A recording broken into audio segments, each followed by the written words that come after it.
eziningi singaseveka ku stress nakuzo lezi insuku nje sibhekene nazo bazalwane siyadinga yabona sidinga ukunamathela kakhulu kunaqala njengechephi sejezini ngiyathemba umuntu uyayazi ichephi ukuthi mayike yanamathela yangena ejezini bazalwane kuba into enjani wona ngeLT yasisho ukuthi nihlanganelane a holiday to assembly for worship. It must be observed wherever you live. Okay. Bazalwane. Yeah. Amen. Hayi manje fanele siyibreak it down lento khona izogcina izwakele kahle. Kuzoze kuthiwa sishawa uhamba.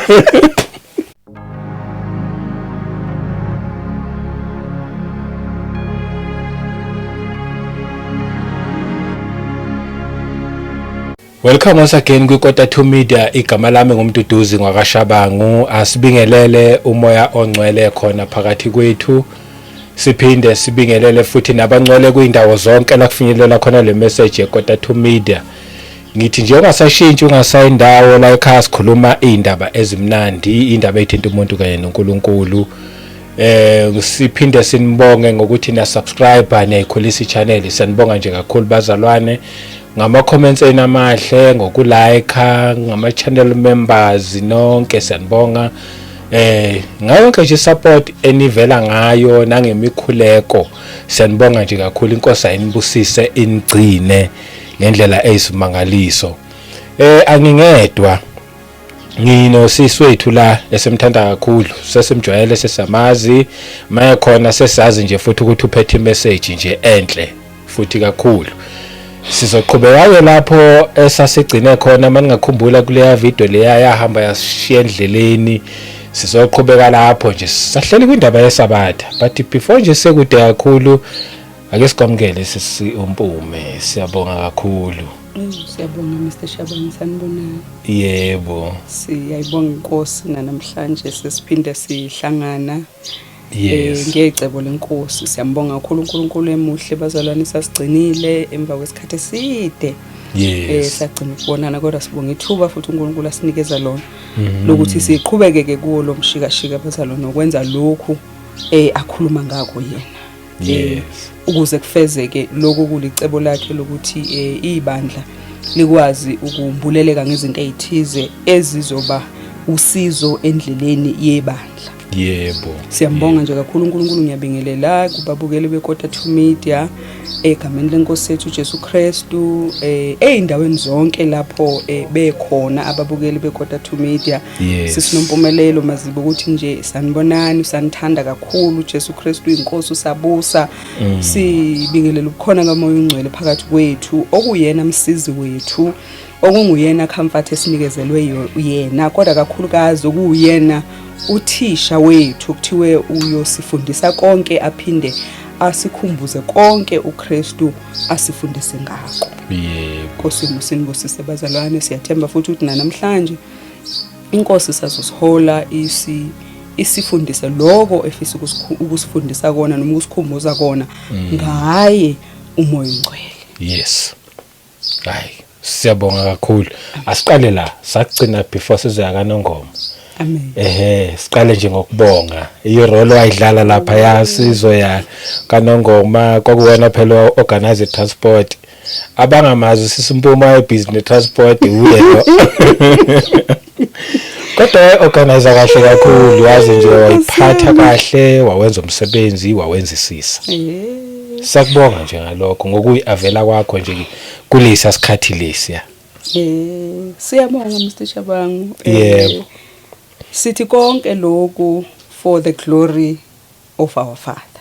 Yebo. For the glory of the Lord ngoba bazalwane thina si umsebenzi kaNkulunkulu ezandleni zakhe okusho ukuthi mangabe ufuna ukusebenza uyabheka nje ukuthi nasi sitsha ke ngisithathe ngisebenze ngaso nasi lesi ngisidinga la angisithathe ngisebenze ngaso. Siyambonga nje kakhulu Mr. Shabangu uNkulunkulu simnikezela udumo sithi konke futhi nokuthi kuqhubeke kukwazeke ukuthi kwenzeke kwenzeka ngaye bazalwane ngoba cha ngeke ngikhuluma amanga wawungelula umsebenzi wakhona. Niyakhumbula nje nani ngibona namabhuku ami sengiphuma ngiyoshona le phezulu ngiyohlala ngedwa ngoba kwakudingeka iattention nefocus esabekayo kodwa uNkulunkulu wathembeka ngoba nje uhlale uNkulunkulu njalo uNkulunkulu othembekayo usasho njalo nje nami ngithi hawu bantu namhlanje ngithola ithuba ngempela kade sagcinana ngithi nje kubazalwane bonke ezindaweni zonke esahlangana nabo noma esazana nabo ngosuku noma ngalezi yazinsuku zokuorganize transport inkosi yomusinibusise abazalwane bekuuhambo ke ngoba lana abazalwane sisohambweni bekuuhambo ke leli bazalwane obekufanele ukuthi silithathe mina ngiqhamuka ngapha ngiorganize transport wena uqhamuka ngaleyana udinga itransport ezokuthatha iyokubeka kwaNongoma uNkulunkulu wasiza wena wasiza mina safinyelela kwigoal uNkulunkulu akade eyifuna ukuthi sigcine sikwaNongoma simbonge nje futhi uNkulunkulu bazalwane sihambile kulolo hambo kuningi bazalwane okwenza kodwa nakho sikubongayo ukuthi nje konke kwagcina kuphumelela kahle umphefumulo wami wathokoza kakhulu bazalwane ukuthi angizange ngizwe ngisho neyo into nje yayikhuluma ukuthi kuye kwenzeka ingozi noma kwenzakalani sambonga uNkulunkulu bazalwane okuNkulunkulu omayo nomsebenzi awenzayo siyambonga nje kakhulu bazalwane ngiyanithanda ngiyanikhumbula abanye nje bengisakhumbula ngisho ama voice ngikhumbula ngegama ukuthi lona kokuba nikhona nje umzalwane obengithintile einsukwini uzokwazi ukuthi ngishilo ngathi engathi umama Ntombi lo ngoba sengizwe ivoice ngoba angisenazo lezi ayinamba bazalwane eseqhamuka ngapha enambeni yami ngiyabonga nje kakhulu bazalwane it was for a reason ukuthi sihlangane lapha ku transport asiqhubekeni simthandeni uNkulunkulu bazalwane siqhubeke simuhloniphe simuthobele sivume bazalwane ukuphilela yena ngiyanithanda nje kakhulu ngiyeza abazalwane lapha endaweni lana ikhona Eastern Cape ngifuna ukuyibona lezi ndawo ngiyifunde nginyathele abazalwane sihlale kube mnandi siqhubeke nohambo inkosi yomusinibusise awuzwakayicasa bwa kakhulu ngempela kwakuyi omunye umsebenzi nje but nje owahlanza nabazalwane kwakuhle amen hayi siyabonga kakhulu inkosi hawu ngalibala kanjani njengoba nibona nje abazalwane ukuthi sikhuluma lo daba nje ngithinta nje nasisikiphe sihle bazalwane kubushika namovela ngifaka sona nje sizomesha ngiyaqolisa ke sembonga uNkulunkulu ngisakhumbula nje lona lola singoba hayi bazalwane ngathi lisazohlala futhi hayi angingathi lisazohlala luyohlezi luhleli bazalwane ngeke uze luphume phatha kuba ngazathi bekuyizolo ngaze ngabhala mina ngathi hayibo sesidlulile kuyi18 hawu bazalwane ngoba ngangakholwa ukuthi hayibo sesidlulile ngempela hayibo uphawu asishiye kanjalo bazalwane ngosomusinibusise hayi kulungile siboya kakhulu asingene kuleyana namhlanje indaba akukho kunye amen sisemsebenzini sisemsebenzini khambisa ivangeli bazalwane kubalekile kakhulu ukuthi siqhubeke nokwenza lokho kufunakalayo bazalwane njoba sisho ukuthi sisohambweni sisemsebenzini ngesinye isikhathi ke nalolu hambo bazalwane luza nezinto zalo ikakhulukazi ezingekho mnandi bazalwane kodwa indaba isekutheni uma nawe ugqushwa ukuthi wakhuluma lokhu awunayo choice bazalwane fanele na kanjani ukwenze njalo so ke silana namhlanje noMr Shabangu sizoqhubeka ke kwi testimony leyana eyesabatha ngiyakhumbula nje ngathi siqala ngalolu yasuku wathi uMr Shabangu uzoxabana nabazalwane bazalwane ngiyathemba ukuthi asixabani njengoba sesike sahlala isikhathi eside sihlalele le lontuzana le testimony kungesiyona ekasisi nompumelelo kuphela ikhona testimony yesabatha kasisi uNeli kwakuneli kasisuneli ngicanti nayo part 1 no part 2 kukhona futhi itestimony yesabatha kaBabuduba nayo futhi part 1 no part 2 impela khona no3 mapho sino 4 sesishuthe kaninganyana naye amen so ke ngizama ukuyaphi ngaloko ngizama ukuthi ke bazalwane ngiyacabanga ukuthi ngesikhathi siloku silalela noma sifunda sithatha imibhalo siyivula ukucheckisisa ngempela ukuthi ngabe imibhalo yona ithini ngiyathemba bazalwane ukuthi kukhona la esifinyelela khona noma kukhona isikutholayo noma kukhona esikucoshayo kanjalo futhi ama comments umuntu mayefunda la kukhona umuntu akutholayo ukuthi okay engazathi lana kusenokuthi kudingeka iclarity kulokhu nalokhu siyethemba ke bazalwane ukuthi uNkulunkulu ngomoya wakho ingcwele uyokwazi ukusisiza bazalwane sifinyelele kulokho mhlawumbe futhi angeke safinyelela kukho konke, kodwa ke inkulu kakhulu bazalwane le subject sensitive ngalolu hlobo. Siyoloku sinesa nje ngalendlela umoya ongcwele athi masiyinese ngayo kuze kufinyelele la ethi khona cha full stop namhlanje. Inkosi yomusa inibusise bazalwane. Amen, amen. Impela kunjalo. Sisaqala ke usukwini la namhlanje ngiyacela nje Mr Shabangu namhlanje sizofunda nje imbali bemningi ngiyathemba nabazalwane bayobhala ukwenzela ukuthi bazalwane sikwazi ukuthi mase sihlele emakhaya sikwazi ukuzifundela, sikwazi futhi ukuzwa ke ukuthi umoya ongcwele uqhubeka uinterpreter uthini, ngoba bazalwane angikwazi ukuzalana ngizoxoxa indaba kodwa le ndaba yami kube yami bazalwane. So uma kungeyami kusho ukuthi ayikuba nalo izwi likaNkuluNkulu, kodwa uma kungesiyona yami okusho ukuthi na kanjani kufanele ukuthi ibe nemibhalo bazalwane. Okusho ukuthi bese siyavula njengoba nezwi likaNkuluNkulu liyalisitshela ukuthi abapostoli laphayana they will search scriptures daily. Okusho ukuthi babelivula izwi bazalwane usuku nosuku besihlephula isinkwa usuku nosuku, okuyinto nathi bazalwane kulesi sikhathi sanamhlanje, especially in this generation. Nakuso nje lesi sikhathi isizini esikuyo bazalwane idinga abazalwane who will search ama scriptures daily. Yes. Ngoba bazalwane kuningi kakhulu ngesikhathi ubaba esisiza, kuningi kakhulu bazalwane okunye okungenayo ngapha emaceleni. Masiqonde ke bazalwane ukuthi ukhona phela umuntu ofuna iworship naye, ukuthi ke uyifumana kanjani bazalwane kanandaba, noma ngabe ithiwa uyithola indirectly kodwa he will persist exameni ukuyithola bazalwane. Okusho ukuthi ngaso sonke isikhathi uyozama ukuthi ke azo counter attacker lokhu uNkulunkulu asemsebenzini ngakho. Amen bazalwane. Amen. Ngiyocela sivule laphayana ngevesi elitholakala encwadini kaHosea esilazi nje ngekhanda uHosea 4:6 bazalwane. Verse 6 like imfundeka ithi, my people are destroyed for lack of knowledge. Because you have rejected knowledge, I also will reject you from being priest for me.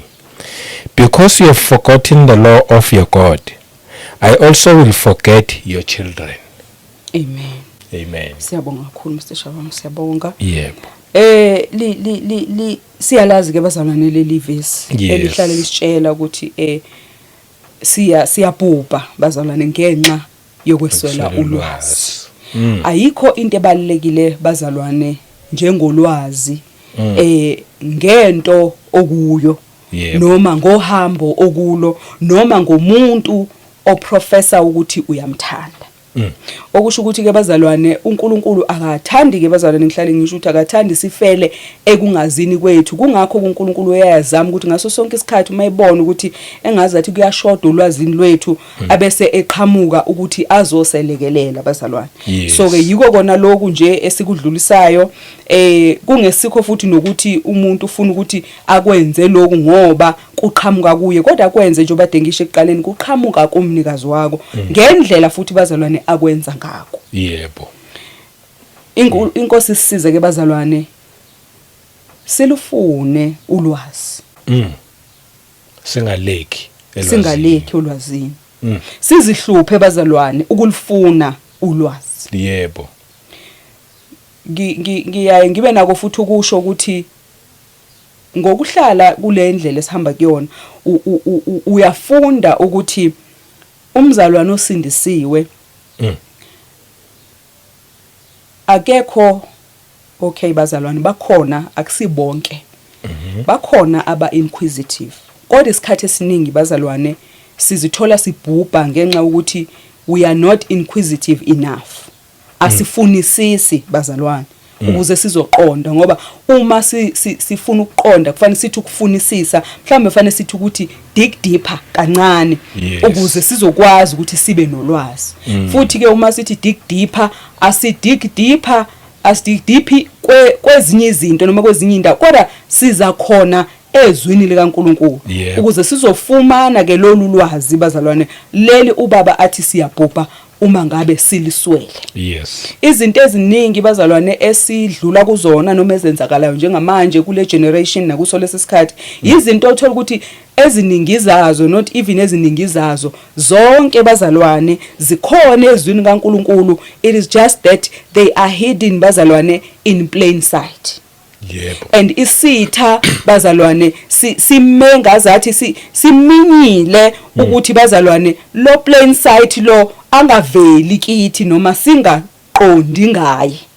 Sigcine nje siloku sihambe ku hidden in plain sight. Kodwa ngenxa ukuthi ke bazalwane uSathana ngeke akwazi ukwehlula noma uku-outsmarta uNkulunkulu. Kwenzeka lokhu uNkulunkulu akufunayo. Wakhuluma laphayana encwadini kaDaniel wamtshela ukuthi konke ke lokhu osukubonile lama visions goqa ke konke lokhu ngoba akusiko okwalesi sikhathi kodwa kungokwesikhathi esizayo. Yebo. Sifikile ke bazalwane leso sikhathi sokwanda kolwazi, isikhathi sama testimonies bazalwane. Otimothy uyabheka namhlanje ubone ukuthi lokhu bekungeke kwahlelwa umuntu. uNkulunkulu uyahamba transition bazalwane, move from this phase se journey of faith asuke angene kwesinye kuyazenzakalela sizithola sesiphakathi bazalwane ngoba kuyakhomba ukuthi zonke lezi zinto zenziwa yithina kodwa zenziwa umnikazi wazo. Uhamba nekhathi naye. Unjalo. Hayi ukuthi usala ngemuva. Lutho. Ngike ngaba ne conversation. Uhamba phambili impela yena. Yena futhi uzophambili.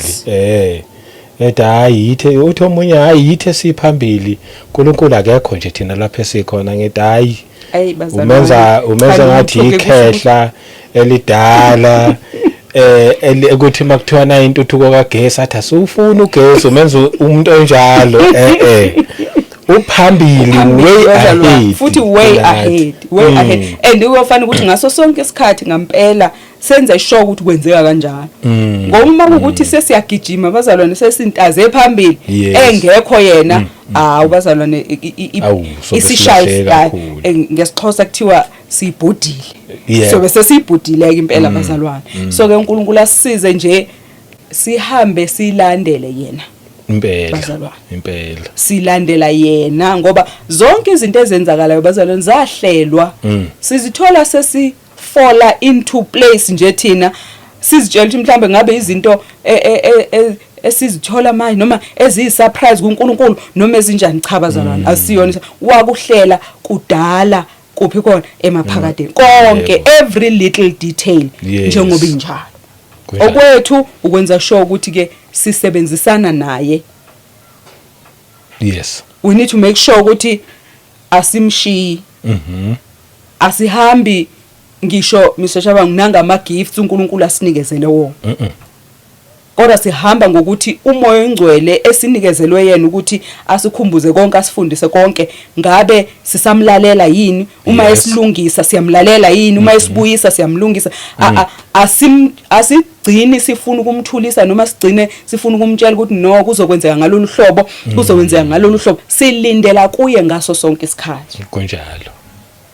Uma ngingashare nje okuncane ukhona izikhathi eziningi la uthola ukuthi ubekwenzeka ngithi ngifisa ukushare ngezinto zikaNkuluNkulu umuntu nje makuthiwa mhlambe ku home cell uzosiphathela mhlambe izwe sisinompumelelo nani ngangihlale nginalento bazalwana ukuthi ke uyazi ke mzalwana make kwathi uzoshare Nkosi yami lonke lelo viki uyobe nje uqhaqhazela into ongayazi uyaprepare abazalwana uyabhala wangitshela nje kancane umoya ongcwele ukuthi ngabe yini le ndaba engaka oyibhalayo enkulu kangaka ngingakasho lutho usubhala kangaka.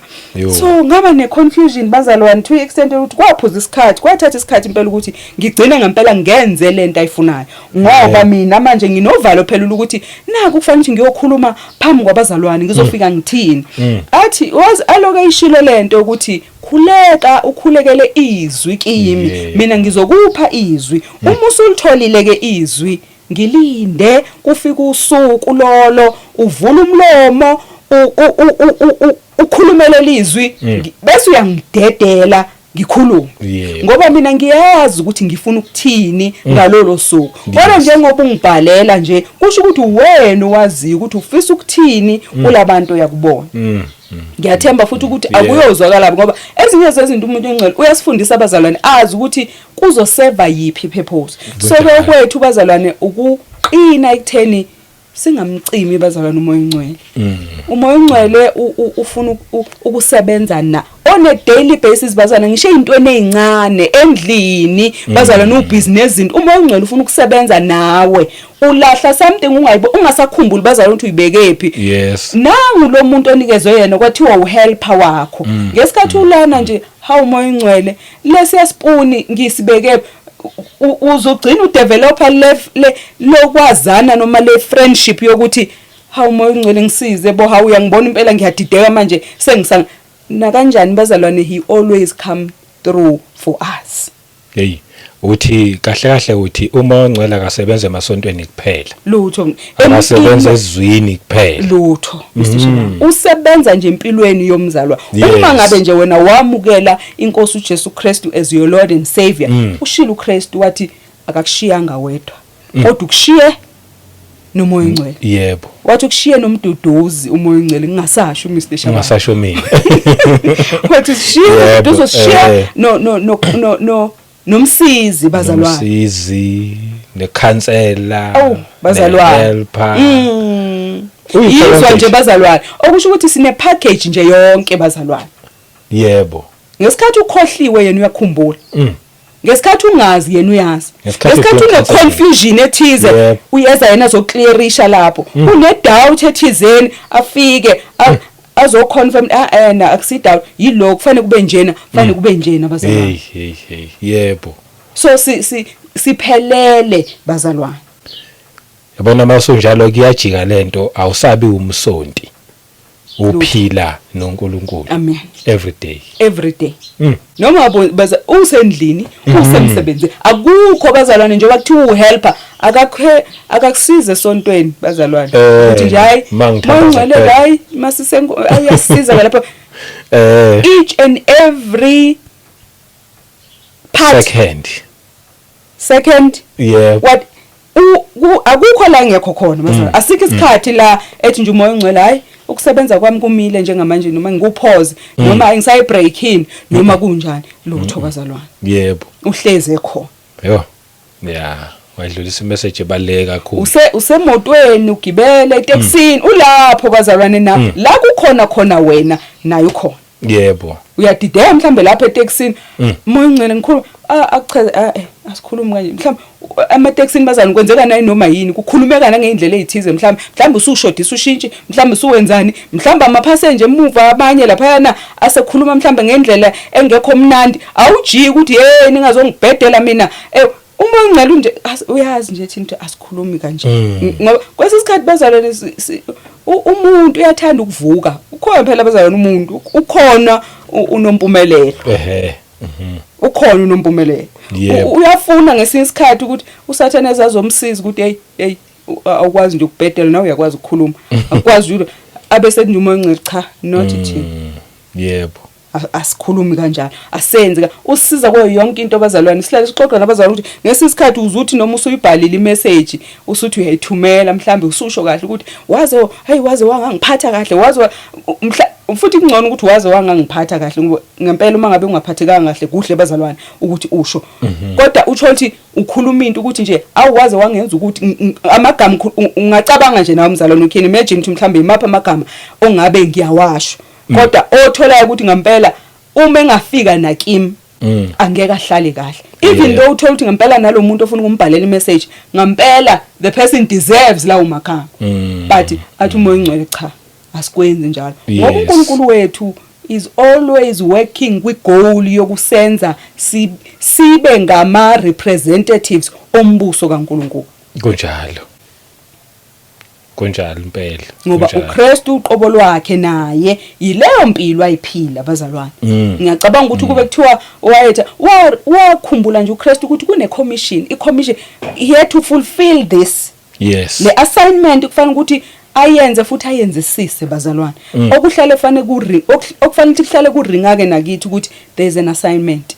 There's an assignment sisohambweni. Ngesikhathi sihamba kuningi kakhulu ofanele sikhule kona sikhona kunezinto abantu abafanele bayifunde kuwe abanye bancele kuwe lokhu bancela uKristu kuwe icharacter yakho bazalwane nalokhuyana kodwa uma ngabe nje uzobhezuluka awu kuba nzinyana bazalwane kakhulu kuba nzinyana usuzwa abazalwane ngempela ukuthi kuphuma endleleni kodwa athi uma ngabe sifuna ukubeka nje sizobeka ngendlela lo muntu ezomkhombisa uthando ezomenza ukuthi naye azibone ukuthi angenzi ke kahle angeke ngithi ngenza nje lo muntu aqhamuke ngalolu hlobo kuvela bani lapho bazalwane akuveli thina kuvela uKristu sisizwa ubani umoya ongcwele hayi cha masingafunda ukumuzwa masingafunda ukumlalela singaseveke into eziningi singaseveka kustress nakuzo lezi insuku nje sibhekene nazo bazalwane siyadinga yabo sidinga ukunamathela kakhulu kunaqala njengechepisi ejezini ngiyathemba umuntu uyayazi ichepisi ukuthi mayike yanamathela yangena ejezini bazalwane kuba into enjani sidinga ukunamathela ngalolo hlobo yebo kube uwe nomoya ongcwele kuthi nje ngci bazalwane kungabi nasikhala phakathi kwenu nobabili yes ngoba ngaleyo ndlela bazalwane angeke uzukwazi ukuthi ulahleke angeke ukwazi ukuthi udukiseke konjalo futhi intention kaNkuluNkulu nje eyokusebenzela ekutheni umuntu angalahleki angaduki kodwa khona lo osebenza opposite kwaloko naye ufuna ukwenza njani naye bazalwane naye ufuna ukuachieve igoal so ke thina ukuze leka baba wethu uzoachieveka we need to lean ku Holy Spirit we lean ezwini kaNkuluNkulu kunjalo amen sifunde bazalwane before singena sifunde futhi lapha yana Mr. Shabanga encwadini kaJeremiah nakhona futhi incwadi nje esiyaziyo incwadi esirecitayo ngisho singaziboni bazalwane uJeremiah chapter 33 verse 3 Call to me and I will answer you and show you great and mighty things which you do not know. Amen. Yes. Siyabonga kakhulu. Amen. Call unto me and I will answer. Yebo. After answering, I will show you great and mighty things that you know not. Ongazazi bazalwane. uNkulunkulu uthi kuze sazi ke ngalezi zinto ukuze asiphendule bazalwane. We need to call unto him. Uthi omunye yindaba uNkulunkulu azasilinde until we call. Ngoba uyazi njena yena ubona konke uyazi ukuthi unompumelelo udingani nazo zonke lezo zinto bazalwane uNkulunkulu lapha yana ekuqaleni the book of Genesis wadala bazalwane konke bazalwane akudala singofakazi uma sifunda izwi lakhe mina nawe bokuthi wakudala konke ngezwi wakhuluma bazalwane he uttered izinkulumo ezithize ukuze lokho kuyokwenzeka which is the very same element noma character okufanele ukuthi nathi sibe nayo yokuthi siyakhuluma ukuthi yiloko kwenzakalayo noma ngikhala ngalokho not ukuthi akakwazi uyakwazi bazalwane kodwa ulinde wena nawe ukuthi ukhulume ukuthi wena udinga lokho nalo uyamemeza kulesi simo nalesi simo yes ngingagijima kakhulu ekutheni udingani ngoba hey bazalwane siyadinga nokubaleka kule mentality njalo bazalwane yokuya kuNkulunkulu ngaso sonke isikhathi sizothi ngicela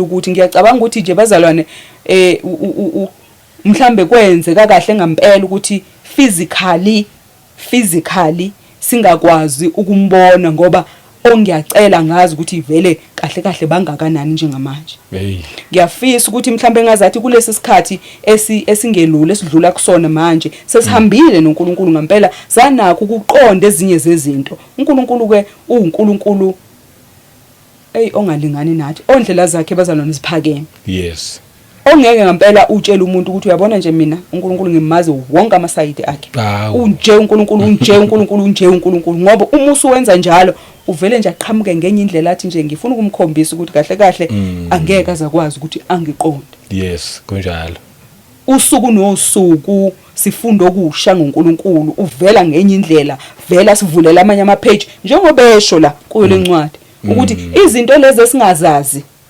siyozazi uma ngabe senze njani simemeze kuye yebo so ke ngisaya kule point ukuthi bazalwane uNkulunkulu akasizeke nakuso lesisikhathi bazalwane. Yebo. Ke sifune yena nje uNkulunkulu bazalwane. Ke sifune yena nje. Siye nje emkhulekweni sizothi baba naku nangu nje namhlanje before ithrone yakho nangu nompumelelo. Yini oyidingayo ngami namhlanje? Ngingumntwana wale kingdom. Yini odinga ukuthi ngingene kuyo namhlanje? Ungidinga ukuthi ngingene ngakuphi, ngenzeni, ngikhulume ini, noma yini bazalwane. Okusho ukuthi wena uthi I am at your service. Kuthi umhlabelelo omunye ngijulise Nkosi othandweni lwakho. Yandisa ukukholwa kwami. Thatha ini bazalwane? Uqobo lwami. Yes. Ngoba that is the only thing that we can offer unto God. Noma ngabe singaba nemali engakanani angiyeke izikwazi bazalwane ukuthenga uNkulunkulu. Okusho ukuthi into edingakalayo nje uqobo lwethu. Uma sizofarisha kuqobo lwethu ngithi njengoba ngizofarisha uqobo lwami I am at your service, send me anywhere, do yenza ngami whatever that you want to do. Kunjalo. Hayi ukuthi njalo nompumelela hawu Nkosi. Abantu abami, hawu ikhaya lami, hawu ibusiness lami, hawu ini yami. uNkulunkulu akezwa lutho kulezi izinto engizikhulumayo which is of benefit unto his kingdom. Njengalokhu phela wena umntwana wala embusweni. Kanti lengane yona injani la ekhaya kubo ngoba ngisho ekhaya sazi bazalwane ekhaya nje umntwana esekhaya kunama chores bazalwana wenzayo ekhaya. Uyageza izitsha, wenza ukuthi kodwa wena lutho dad uloku nje waya kubazali uyothi nje ngicela icathulo, ngicela ifone, ngicela airtime, ngicela idatha. Njalo nje kuhlala kungawe. Kungawe. Kanti uNkulunkulu uthi ake ngizwe nje ukuthi namhlanje uthi ufisa ukuthi ngimshonisephi noma ungicabangela ini ngoba uNkulunkulu ufisa ukuthi uze nomkhuleko usho nje isibhadla sento engaka abazalwane oyifisela omunye umuntu in the kingdom. Yebo. Uzikhathaze bazalwane ngomunye umuntu ongamazi ngisho maziyo kodwa nje umkholelwe lokho uNkulunkulu bazalwane. Selfless ubone ukuthi uNkulunkulu uzothi nje awu angikwazi ukumletha down awuthi impela nje ngijijelekele ngempela yenzeke. Yebo. Yenzeke esimeni salowo muntu obumkhulekela bazalwane ngoba ukukholwa lokho ku selfless ngalolu budinga ukuba selfless ngalolu hlobo. Yes. Khona nje umhlabelelo ohlatshelelwa iJoyous kudala uthi ngifuna wena. Ufunela nje uzothi nje ngifuna wena. Ngifuna wena. Kusho ukuthi ngaleyo ndlela uyamkhombisa uNkulunkulu ukuthi hey umkhulu ngiya exalta unto the highest level ngokuthi ngithi nje mina ngizocela lana kodwa nje ngicela ukuthi ngibe available ukuthi ngicela ukungena kuleso sikhalo othi angene kuso.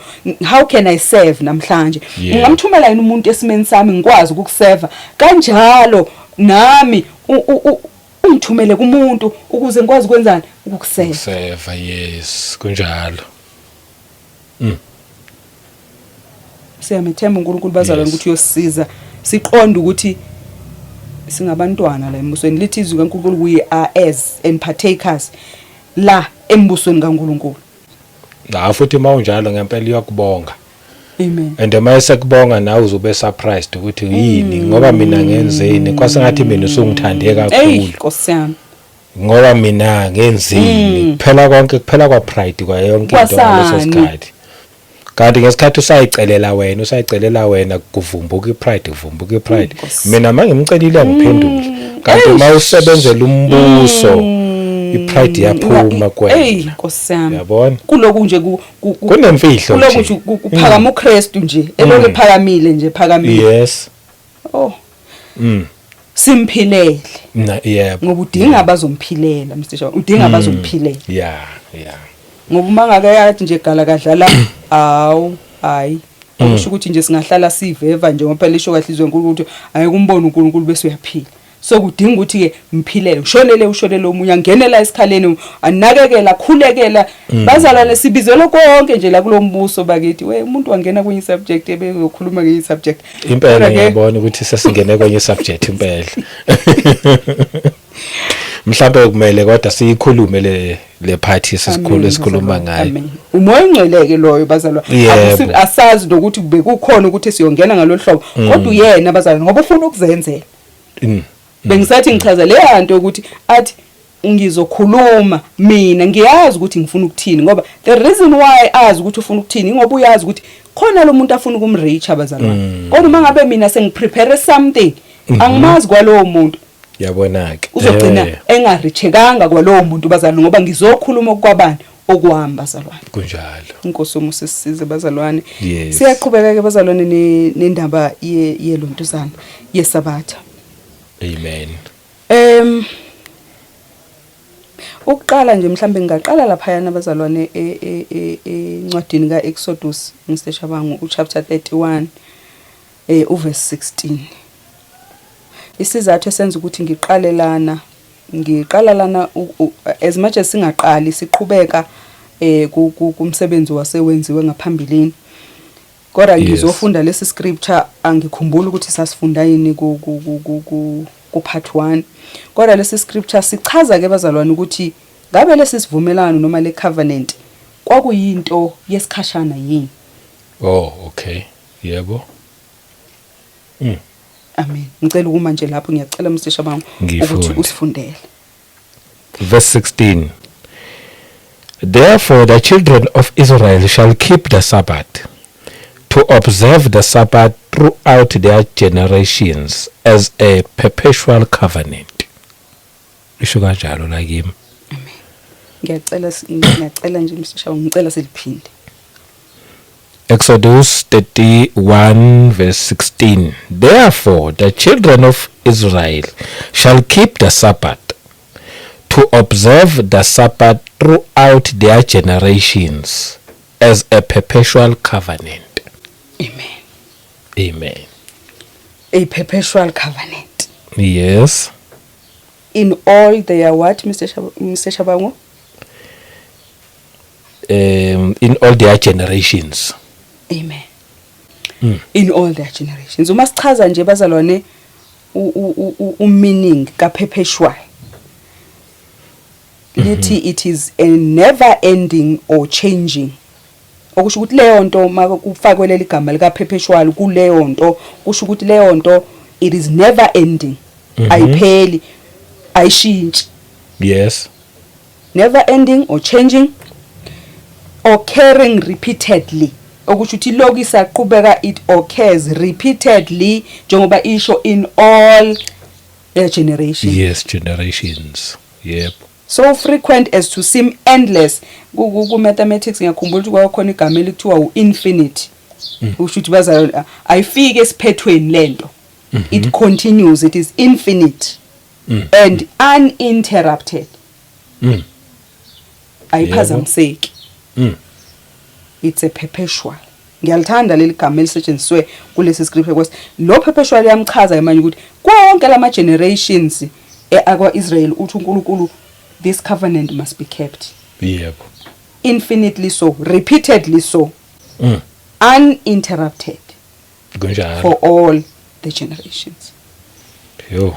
Uma sisasho njalo ke ikhulume ngokuthini bazalwane ithe ubani lo ogcina le perpetual covenant.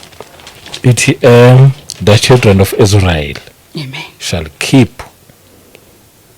Sithi abantwana bakwaIsrael. Abazogcina. Yep, who shall keep the Sabbath. Okay. To observe the in Sabbath all their throughout their generations. Indlela sizokwenza ngayo namhlanje izophinda futhi ifake ekutheni mhlambe siyaye siphendule ngalolu hlobo mhlambe nami indlela engangaphendula ngayo kuNkulunkulu regarding mhlambe lesi scripture noma nazo zonke lezo zinto. So njengoba ithi ke abantwana bakaIsrael kuyaye kube khona ke ukuthi thina singama Gentiles. Yebo sibabantwana. Paul, uApostle Paul wayeUmpostoli wabezizwe. So ke manje thina asisiwona Israel. That is why ngibuza ukuthi mhlambe kuthiwa ngobani laba okufanele ukuthi bagcine le perpetual covenant na in all their generations. Impela So kubalulekile. wasekushiwo ukuthi ke ama-Israelites. So ke thina ke into esishoyo thina sithi thina cha singama Gentiles asisiwona ama-Israelites. Siyozidecidela thina bazalwane ngokufundizwa lwaNkulunkulu ukuthola ukuthi kungabe thina siwona yini uIsrael. Okay.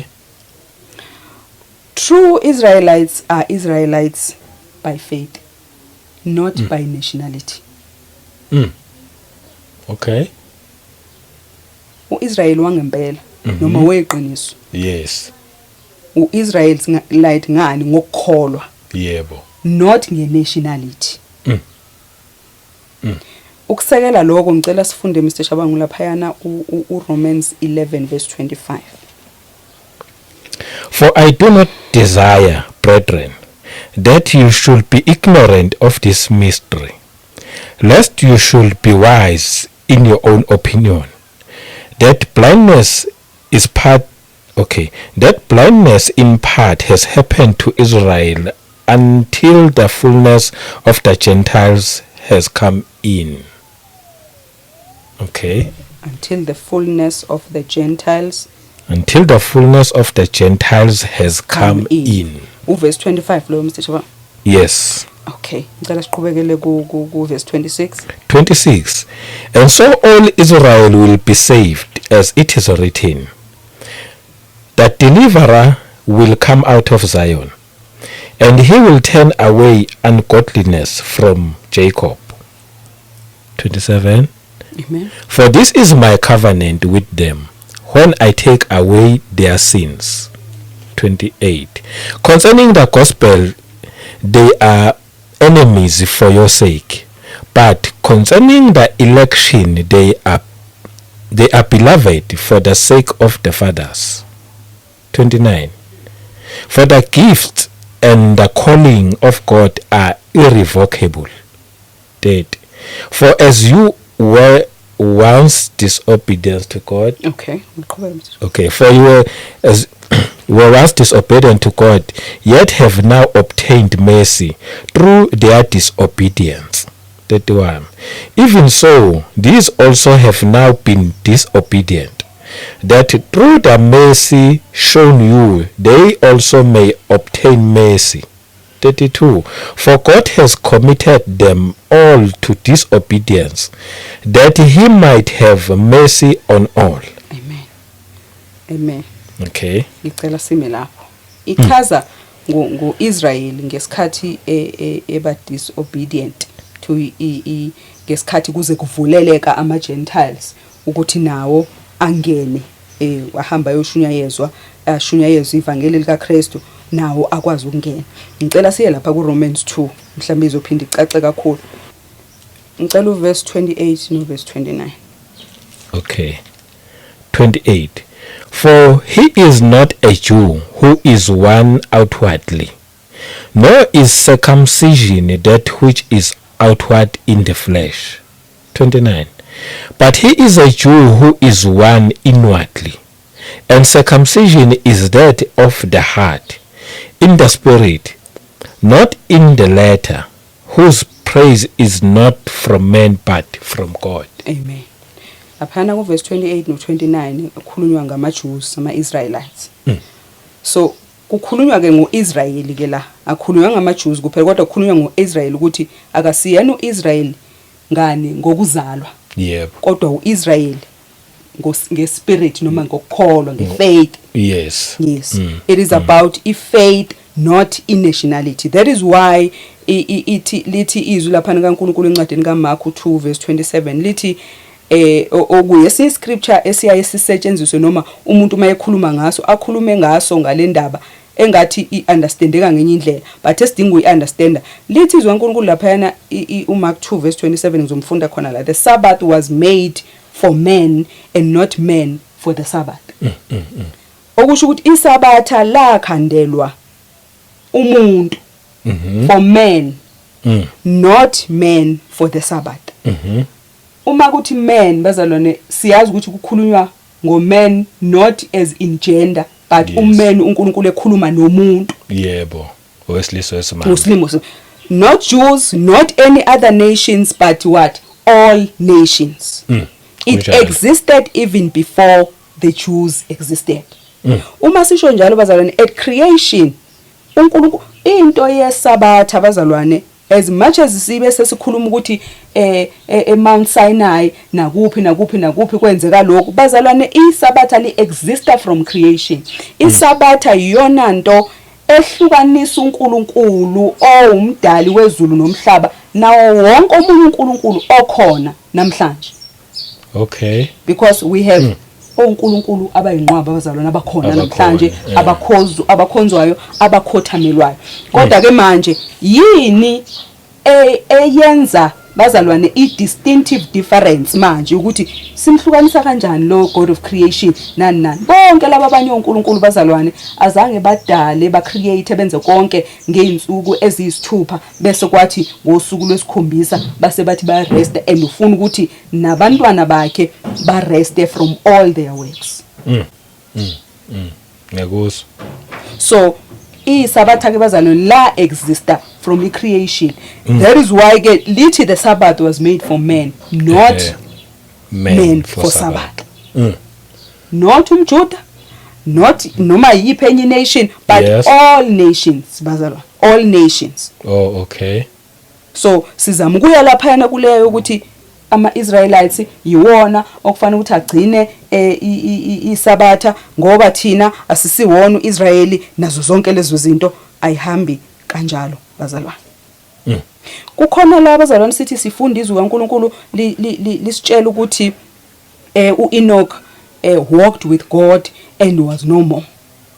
Konje can you walk with God bazalwane ungamlaleli lo nkulunkulu wakho, ungamthandi lo nkulunkulu wakho, ungagcini imiyalelo yakhe na? Ngokucabanga kwethu kuyenzeka yini lokho? Angeke kwenzeke. Ngeke sihambe ndawonye singazwani. Amen.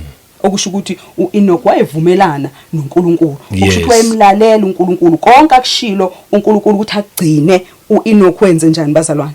Wagcina. Kanjalo ubani futhi uAbraham. Wayemlalela uNkulunkulu bazalwane to the core. Yonke into uNkulunkulu ayeyikhuluma wayeyenza bazalwane. Ungamlalela yini uma ngabe ungamthandi bazalwane? Noma ungaqhubeka yini wenze lento ayishoyo uma bazalwane ungalaleli izindlela zakhe noma umyalelo wakhe na? Aze akubize ngoFather of all nations. Hey, into engeke kuyenza. Angeke ukwazi. Siyadlula bazalwane. Bese saya lapha kulento ukuthi ke le ndaba yesabatha bazalwane singathanda ukuthi sithi bazalwane it was for a certain period of time. Asina any biblical reference bazalwane esitshelayo ukuthi uthi uNkulunkulu stop manje asisekho qobo kulento yokugcina imiyalelo eyishumi, kodwa ke manje sesingene kokunye njengaloku sihlale sisho ukuthi ke uKristu uyisabatha lethu nazo zonke lezo zinto bazalwane akusilona iqiniso leyo. Uma sibuyela kuleyo ndaba kaKristu bazalwane siyabona sithi siziphikisa bazalwane ngeindaba zesabatha, siphinde futhi at the same time sivuma bazalwane, siyavuma ukuthi ngesikhathi sikaKristu, ngesikhathi ezobethelwa bazalwane, uJohn weza wazocela isidumbu sika Jesu Kristu. Okusho ukuthi kahle ngesikhathi bazalwane uma sicabanga sithi uKristu wayengaligcini isabatha. uKristu uNkulunkulu ngithi bazalwane. Wayezovuma yini ukuthi uJohn aqhubeka agijima yocela isidumbu sika Kristu enzela ukuthi azokwazi ukuthi asilungise asifake ethuneni before kuqala isabatha bazalwane? Uma ngabe wayengaligcini. Konje kwakuJohn wase Arimathea. Okay, yes, okay, yeah. Wahamba wayocela usicela kuphi kulaba phela ababekade bemcrucify uChrist. Uyosicela kwakungeke bazalwane kwenzeke ukuba ngabe uKristu wayengaligcini isabatha bazalwane. Wasicela siyakuvuma futhi lokho. Into enza ukuthi sithi ngithi siyakuvuma lokho ukuthi ngempela uKristu wangena before kwase kuzoqala isabatha. Sikuvuma ngoba sithi bazalwane ngokukhuluma kwethu sithi uKristu wabe sevuka ngosuku lokuqala evikini. Ngoba kuba sikuvumi ngaba sivumi kwakona lokho bazalwane ukuthi wangena uJohn wathatha umzimba wawuyisa laphana isabathana ngaba sivumi nanokuthi oMary oMagdalene balungisa bangakwazi ukuya ethuneni ngoba kwaqade kuyini kuqala isabatha so bengakwazi ukuya baze balinde ukuthi liphele isabatha base beshona khona. Fanele ngabe zonke lezo zinto bazalwane esingazivumi ngoba lezi zinto zonke zihambisana nani phakathi nesabatha. Yebo. Kunjalo. Sithi uvuke ngo first day of the week kanjani singavumi kwa ukuthi wayeligcina leli sabatha abenza sho ukuthi umzimba wakhe uyangeniswa before liqala isabatha le bazalwane. Ezinye zezinto fanele masihleli phansi sibhekisise ukuthi okunye siyakuvuma kodwa futhi mase kufanele sikuvume konke kuphelele bazalwane kuhlangane siphinde sikuphike. Mhlambe abenziwa ilento yokuthi ngoba uJesu bekuthi ngesabatha ngale isabatha philisa umuntu. Amen. Wayephinda abatshela athi mina ngiyinkosi yesabatha.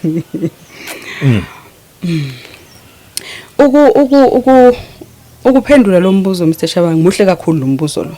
Ngoba yiwona ovamile ukuthi abantu bathole into yokuma bazalwane ngayo.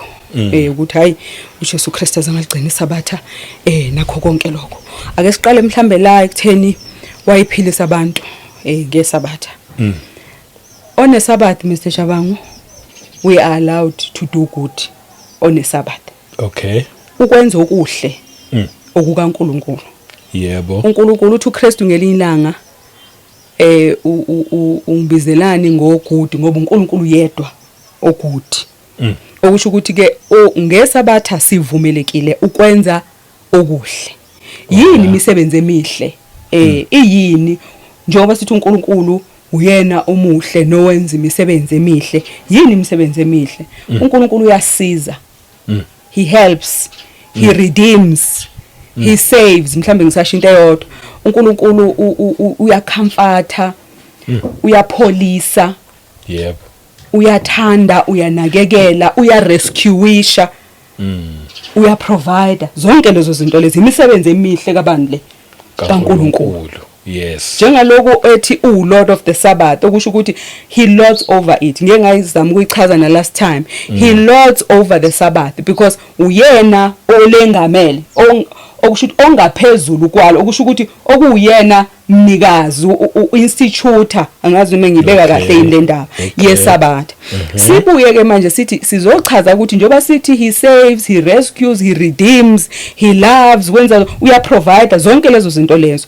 Asibuke ke manje lezi zinto kukhona isikhathi la uKristu ekhuluma khona nabaFarisi ngelinye ilanga uthi nikhetha ukwenza ipart ethize yomthetho kodwa futhi you also live important aspect yomthetho. Meaning usho ukuthi yebo kufanele ukuthi nigcine yonke ipart yomthetho kodwa nizikhethela nje le ukwenza yona and you live out the most important part yomthetho noma ye-law. Ngifuna ukubuyelana ke kule argument ukuthi sihlale sithi uKristu akaligcinanga ngisobatha ngoba simbona ephilisa. Wayenza imisebenzi emihle, wenza umsebenzi omuhle. uNkulunkulu wenzayo uyaphilisa bazalwane. Ngokucabanga kwethu konje ke bazalwane. Uma uKristu ngoba labantu behlangana nabo okusho ukuthi uma ngabe uKristu bengazange abaphilisela abantu konje besithi akenze njani bazalwane postpone healing for the following day because today it's a Sabbath and I cannot heal you. Can you postpone ukufa kufana ngibiza ukuthi ukufa komuntu for the next time bazalwane? What if the next time doesn't come? Yeah ngiyakuzwa. Ngoba uma sesikubiza kahle ngempela kwakumsebenzi ngoba vele phela umnikazi wesabatha lo uyakwenza lokhu ngoba kuumsebenzi omuhle vele ngisho kwalona isabatha lo umsebenzi omuhle bazalwane li delight alisiyona ipunishment kubantwana bakaNkulunkulu kodwa kahle bazalwane. Uma singabheka nje namhlanje ke thina ke kule busy life esiyiphilayo but we deny uNkulunkulu ichance yokusinikeza ukuthi sikwazi ukurecollecta everything ebeyenzeke evikini nazo zonke lezo zinto sirest from yonke lemisebenzi yeviki nazo zonke futhi sikhuluma ngemisebenzi ke la asibuye la kuKristu bazalwane ukuphilisa umuntu nje sisho ukuthi bazalwane is it hard labor because you rest from your physical works? Is it hard labor ukuphilisa? Akusiyona. Wayiphilisa ngani bazalwane? Wayikhuluma. Yezwi. Phela nje. Is that physical work? Ukuthi nje ngiyaphilisa angazi ngayibeka kanjani ukuthi uyasebenza is it hard labor na? Is it physical labor? Akusiyona physical labor. Siyadlula lapho. Ukuphika ama-grains bazalwane babehamba uKristu ngeSabatha wayenza sure ukuthi izinto zikababa wakhe uyazenza bazalwane as it was his custom every Sabbath he will enter into their synagogues. Wenzani umsebenzi ngababa? Yes. Doing what? Doing good. To do what in the synagogues and their temples? To teach them about what? About the kingdom ngoba labantu babevele bekuphi bazalwane bekuma synagogue namathempeli okusho ukuthi bakuphi vele they are in a form of a religion vele kodwa uChrist didn't come to introduce them kuleyo nto kodwa uChrist came to introduce them unto something of more value than leba bebambelele kuyo introducing them unto the kingdom of God. Oh yeah ngiyakuzwa. Ngiyathemba ukuthi uNkulunkulu usazosiza bazalwane ke singene kule aspect yokuthi kukhulunywa ngani bazalwane makuthiwa we are talking about the kingdom of God ngoba sithi siku kingdom kodwa kahle bazalwane we need to really do an introspection and find out ukuthi ngampela are we truly in the kingdom? Are we truly the heirs of the kingdom? Are we truly doing exactly lokhu uKristu athi kufanele ukuthi kwenziwe ngoba uKristu ukhuluma into zaku kingdom. uChrist uyiking kwi-kingdom kababa wakhe. Ngiyakuzwa impela. Wenza njani uChrist? Azange nje aminde le system ayikade ificile bazalwane. Wasebenza but he was secluded. He was not moving according to the system le ngoba yena wayezele ukuzo introduce nokusiza umuntu ukuthi abone ukuthi le system le ayimsebenzeli. So uma sikhuluma ukuthi babephika ama-grains were they working na bazalwane? Lama grains abawaphikayo kwakwenze njani? Babelambile. What do we say about our father? Bakithi. Was it hard labor picking that grain ngoba ulambile? Abazalwane bangayibeka ngendlela abayibeka kodwa we need to uma sidila ngalezi zinto sibhekisise bazalwane ukuthi yini lo msebenzi this uthi baba you rest from your physical labor and focus on what? On him. Yes. You focus on what? On relationship. This ilawo baba ithola khona ichance ukwazi ukuthi sihlale intimately naye and spend time with him on that day asigcwalise nga everything that we need for the week that is coming, that is going to begin. Sikwazi ke manje ukuhamba sigcwalisekile sigijime futhi leli viki athi sewukhathele buya sihlale phansi sireste uthole this intimate time okahle ungoba wayazi vele ukuthi thina we are not going to have this intimate time ngoba namanje bazalwane thina generation yalabazalwane bamanje asispend isikhathi noNkulunkulu bazalwane intimately so. Ngiyakuzwa. Sigijimela kuphi? Ekuhlanganeni thina bazalwane. Yebo lithi zikaNkulunkulu asovama ukwenza njani? Ukuhlangana. Kodwa indaba enkulu la iqala khona zonke izinto bazalwane esithi mase sihlangene sikwazi ngisho ukusharpenishana sisuke siqalela phaya kuphi khona? Kwi communion nobani? So babili nje nobani. Ngiyakuzwa. So masibuyela kule ndaba uChrist bazalwane philisa there was no hard labor involved. Noma mhlambe ingaqhamuka kanjani komunye umzalwane azama ukuyidispute uyazama ukuyidispute akusenkinga bazalwane kuphela nje asifundizwe ngesikhathi phela sifundizwe we are also applying ukuthi hayibo kahle manje sibhekisise ngempela mase sikhuluma nje nawe ngeqiniso ngempela waye busy sebenze juluka enzani zonke lezo zinto ngathi bepick igrain they were hungry. uNkulunkulu konje akasondli masilambile bazalwane kwenzakalana. Oh yeah. Njengoba babuza ukuthi umi imbongolo yakho ingena la emgodini uzoyeka uyipostponela ikusasa. Yeah, because yona imfuyo yakho futhi uyayithanda. And abalindi kuze kube kusasa. Naye wayekhombisa ukuthi nami izimvu zami lezi futhi ngiyazithanda. Amen. And yazi nje senzo sachaza kanjalo. Kubuya lento yokuthi futhi okunye okwakwenza ukuthi uJesu bangamfuni yikho khona lokho ukuthi ngesabatha wenza umsebenzi emihle. Amen. Fanele umuntu aziqaphele yena omelene nomuntu owenza imisebenzi emihle. Yebo. Ngoba thina abazalwane simelana kanjani no Messiah no Savior wethu ukuthi wayenza imisebenzi. Kushuthi kahle kahle ngokwethu sithini. Kwakufanele angayenzi imisebenzi emihle. Kwakufana yeka abantu mawukuthi uyafa kuleyo nto ekuphethe ufe uma ngabe ukuthi ulambile hlala ngendlala unjalo nazo zonke lezo zinto abazalwane. Ngabe ngiyazi ukuthi lama grain ababe waphika kwakufanele ukuthi mhlambe amafosholo kunge cha picking grains yabazalwane ensimini la bedlula badlula babhizi nani nje babedlula bavele babhizi nani nemsebenzi emihle. Hey. Yo le ndaba le i-deep yazi uma ungayifunda like sifunda nje sijahile ngeke sikwazi ukuthi sikwazi ukuyithola zonke ngoba akasho futhi ukuthi uJesu nigcine sabatha nina nisalele ngemuva akayichithi kuphela nje into ayigcizelela uthi kahle kahle futhi mina nginelungelo ngoba ngiyinkosi yalo. Amen. Nginalo ke mina ilungelo lokwenza. Akathi ngiyalichitha njengoba ngenza nje lokhu sengichithileke alisekho nje impela sesiyohlala siphika ama grain sesiyohlala mhlambe zonke lezi zinto abathi ke uyazenza.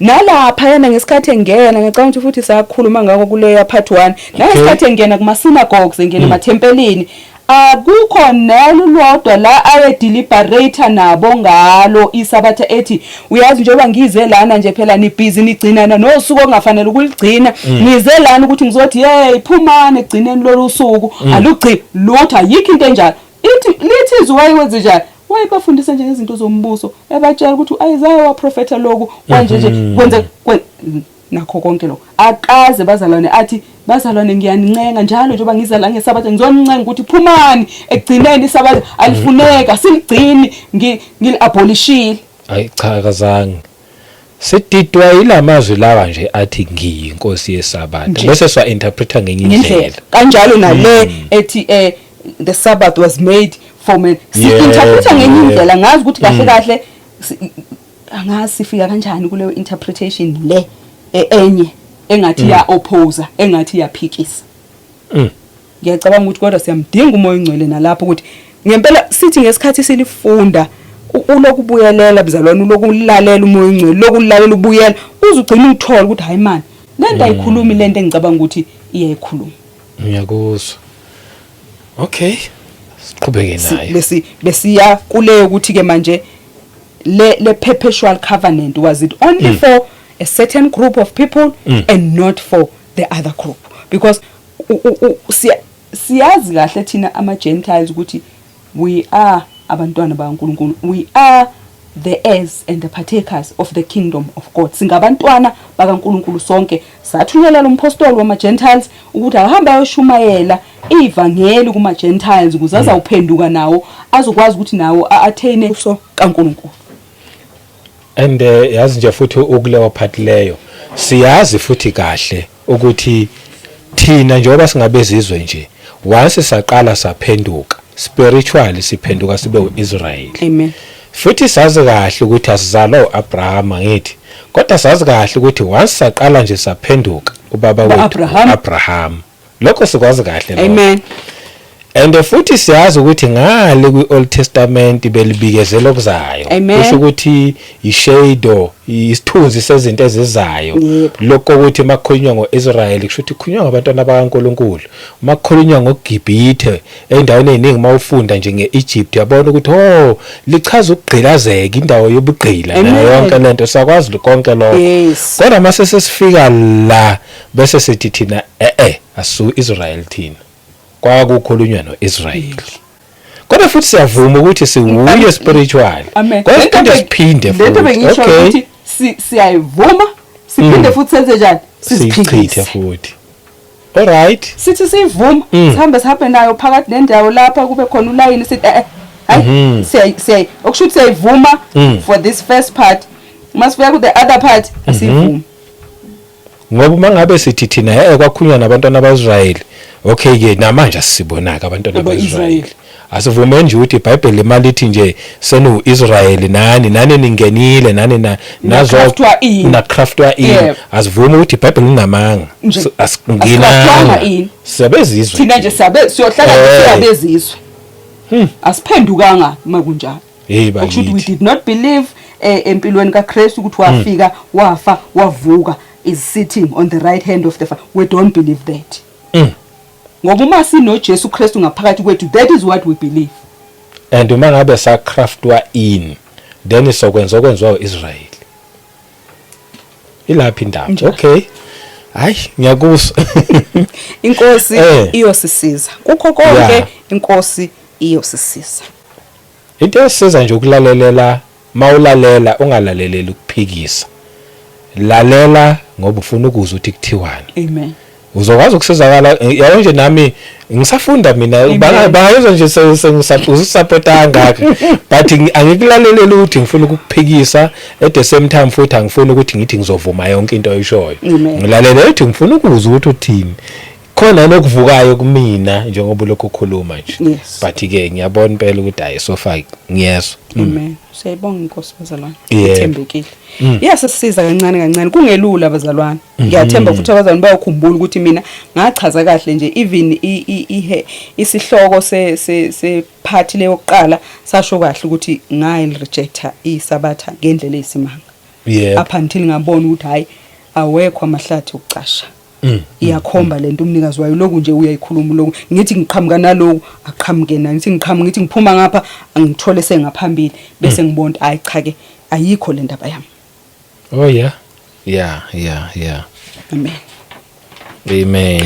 Iphinde bazalwane sizoyenza ngendlela esisizayo ukuthi lezi zinto esizikhulumayo mhlambe sibone ukuthi ngabe ziliqiniso yini. Ikhona lento ukuthi ke bazalwane isabatha akusilona usuku lokhonza. Usuku nje lwerest. Yes. So nitholakala kanjani nithi niyakhonza ngelonto sana. Yes. Ngesabatha. Ngiyacela sifunde laphayana incwadi ka Leviticus. Okay. Chapter 23 verse 3. Into verse 3. 6 days shall work be done, but the 7th day is a Sabbath of the solemn rest, a holy convocation. You shall do not work on it. It is the Sabbath of the Lord in all your dwellings. Amen. It is a holy Sabbath. It is the Sabbath of the Lord. Oh, okay. Amen. It is a solemn rest, a holy convocation. Amen. Uma sihlola sibheka laphayana sithola ukuthi convocation ukuthi uchazana usho ukuthini kodwa holy convocation nje sibheka nje isilungu bazalwane. Yes. Ukuthi convocation umele a large formal assembly of people. Amen. The interpretation of God. Assembly of people. Yes. So another one, it is the action of calling people together for a large formal assembly. Amen. A large ngithanda nje ukuthi ayilokithi nje ikhuluma large assembly. Yes. Holy assembly. Yes. Large gathering. Large gathering. Large gathering. We are gathered. Kule undawo esigatherisha kodwa we are a large gathering, that is a large assembly. I-assembly ke senzani? Sizokhonza. Amen. A holy convocation, holy assembly kuyakhonzwa. Okay. Noma siqhubeka nayo kukhona esingakuthola ukuthi ngempela ikhuluma ukuthi senzani siyakhonza ngoba siya kulento ukuthi iSabbath was only for what? For rest. Yes. Ngifuna the very same verse mhlambe silifunde nangamanye ama versions. Ukuze mhlambe ilontuzana ingasivulela kakhudlwana mhlambe masingaya angazi noma ukuthi ubheka yipi yona. Ungasho nje mhlambe masingake sibheke amplified ngoba uyaye athi ukuthi ayivule into. Okay, ithi ku amplified 6 days shall work be done. But the 7th day is the Sabbath of rest, in holy convocation or assembly by summons. By summons. Yes. You shall do not work on that day. It is the Sabbath of the Lord in all your dwellings. Ukuhlangana liyachaza. Phela elithi angeke sikwenze ukusebenza. Amen. Kukhona ngani noma ngizwa khona no summons lapho. Lithi malimchaza convocation. Ithi a holy convocation or assembly by summons. S-U-M-M-O-N-S. Yes. Utheni mseshaba ngithe yini elingayichazi? Lichaza ukuthi assembly kushuthi kuyahlanganwa. Kuphela you shall not work umsebenzi. Lapho. Njengalokhu babehlangana kuphi kuma synagogues nama temples babenzani babe ku large assembly we holy convocation bekhonza. That is why Christ is able to come in and also do what? Teach, ufundisa kuyini kuhamba kukhonza. It's yona holy convocation or holy assembly. Khonza yep. So le ndaba yokuthi ke asikhonzi ngesabatha bazalwane ayisilona iqiniso. Izwi leNkulunkulu lithi it is a holy convocation, a day of rest and in all you do. Okushuthi nje la nihlala khona uhlangana large number. Mhlawumbe kube ithi nizohlangana lapha endlini. Akwazi kuba i large number leyo. So I explain lento ukuthi sihlangana in large numbers. Yazi iBhayibheli lisuke limnani phela ama ul-check ngama versions wonke. Ngoba okunye khona imessage ecashayo kwamanye ama version. Kwamanye ama version. Yabo nje manje ifunda nge-message. Interpretation. Amen. It work 6 days. Amen. The 7th day is a Sabbath. Amen. A day of total and complete rest. Amen. Nakho lokho ngasikubalekela a day of total and complete rest. Laseliya manje. Bese laqhubeka lithi a sacred assembly. God. Okusho ukuthi ingcwele le assembly sacred. Yes.